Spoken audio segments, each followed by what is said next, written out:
Assalamualaikum warahmatullahi wabarakatuh. Perkenalkan Pak, nama saya Muhammad Taufik Iqbal, NPM 2306 Terus teman rekan saya. Perkenalkan, nama saya Fatina Firmansyah dengan NPM 230605260. Di sini kami dari kelas rangkaian elektronika 2 ingin mempresentasikan mengenai hasil rangkaian kami yang berupa power distribution board. Nah, untuk sebelumnya saya akan perlihatkan dulu skematiknya. Jadi untuk skematik di sini eh, nanti kita bakal menggunakan yang namanya LiPo 4S sebagai sumber untuk baterainya. Lalu nanti akan dibagi-bagi menjadi 4 buah, dikarenakan power distribution board kan untuk sebuah motor atau sebuah drone memerlukan 4 buah motor biasanya. Di sini akan terhubung dengan baterai langsung dan juga ini terhubung dengan ground langsung. Nah, kemudian di sini untuk yang mengenai materi-materi yang ada di kelas, kami menggunakan materi berupa regulator dan juga materi berupa IC 555. Di sini pertama kita menggunakan regulator 7805 dengan konfigurasi fix positif, di mana nanti dari rangkaian ini akan yang baterainya nanti akan dihubungkan terlebih dahulu dengan V baterai ini supaya bisa atau menghilangkan atau meminimalkan noise dari input, dan juga nanti di sini di outputnya juga diberikan kapasitor supaya untuk meminimalkan noise dari outputnya juga. Di sini ada dioda untuk memastikan flybacknya aman. Terus nanti di sini akan terhubung dengan V5 volt untuk out dan juga ground. Di sini nanti akan digunakan footprint yang digunakan untuk mensolder berupa exposed pads.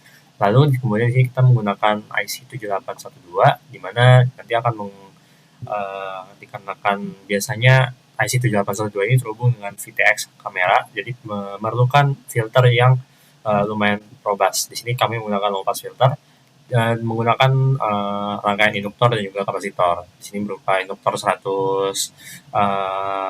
mikrohenry dan juga kapasitor berupa 10 mikrofarad. Nanti untuk outputnya akan berupa exposed pads juga seperti pada rangkaian 7805 ini. Nah, lalu terakhir di sini ada rangkaian kami yang merupakan sebuah alarm atau sebuah peringatan untuk baterai apabila dia sudah kurang dari threshold yang kita inginkan. Di sini thresholdnya kita nanti akan menggunakan 13 volt, di mana biasanya baterai 4S itu kan maksimalnya 4,2, di mana jadi nanti maksimal untuk 4 sel itu sekitar 14,8. Nah, jadi nanti biasanya baterai ketika sudah dibuat 13 volt itu akan terasa banget perbedaannya pada motor-motor di quadcopter. Di sini kami menggunakan transistor berupa NPN BC547 yang nanti terhubung dengan pin reset. Nah, jadi nanti ketika selama masih ada tegangannya, ini kan mengalir dari si zener diode, dimana nanti ketika misalnya masih di atas tegangan 13 volt, dia masih bisa mengalir dan nanti pin reset ini akan menyala, dimana nanti rangkaian ini bakal terus mati. Sedangkan nanti ketika kita sudah mulai mematikan ininya, ini bakal cabut dan ini bakal tidak ada arus yang mengalir sehingga pin reset tidak bisa mengalir dan tidak dapat terhubung dengan ground. Nah, nanti hal ini akan mengakibatkan nilai dari pin reset yang menjadi high. Nah, ketika nilai 1 ini bisa akan menyala, dan ketika ini menyala, kita di sini menggunakan konfigurasi stable multi vibrator pada IC 555, di mana nanti akan menyala dan mematikan rangkaian sesuai dengan frekuensi yang kita mau. Nah, di sini kita menyala dan mematikan buzzer supaya nanti berfungsi sebagai alarm yang memperingatkan rangkaian kita apabila sudah ini berkurang. Nah, untuk di sini untuk rangkaian PCB-nya, di sini kita membuat sebuah PCB dual layer, di mana nanti untuk copper yang paling atas ini kita gunakan sebagai voltage battery, kemudian yang copper yang bawah ini kita kan di fill region untuk bagian ground gitu. Nah, mungkin untuk sekarang saya berikan lagi ke rekan saya untuk bagian simulasi. Jadi untuk simulasinya sendiri bisa dilihat dari IC yang kita gunakan, yaitu 7805 dan 7812 sebagai voltage regulator. Di sini dengan tadi sekian diberi filter segala macam, yang jadinya dia akan memberikan tegangan keluaran 5 volt dan 12 volt dari sumber baterainya. Lalu dari blok mendeteksi tegangan, yaitu dari voltage divider dan zener diode, dia akan memberikan perubahan bias. Jadi dia akan memberikan ke sistem alarmnya. di sini kita menggunakan threshold 13 watt. Jadi sehingga ketika baterai ini melebihi thresholdnya, dia akan memicu yang fitur alarm dengan IC 555 yang dikonfigurasi sebagai stable oscillator yang akan memicu pendetektor tegangan turun.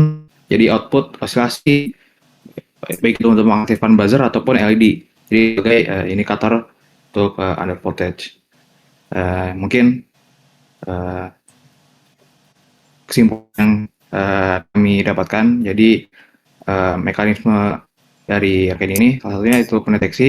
Dia bisa memadukan referensi dari nilai parameter pada Zener diode, yaitu dengan oscillator 555 yang berhasil mengaktifkan buzzer ketika parameter tegangan baterai sudah memenuhi atau ketika baterai sudah mau dikit dayanya. Mungkin sekian dari kami. Oke, mungkin ini saya ganti dengan buzzer.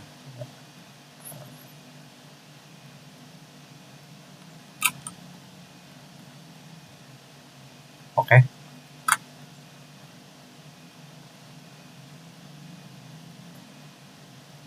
Nah, jadi nanti ketika misalnya diodanya, kan di sini kita menggunakan diodanya 13 watt. Nah, jadi ketika ini masih 14 watt, ini dia masih menyala. Nah, nanti bisa lihat di sini ada multimeternya.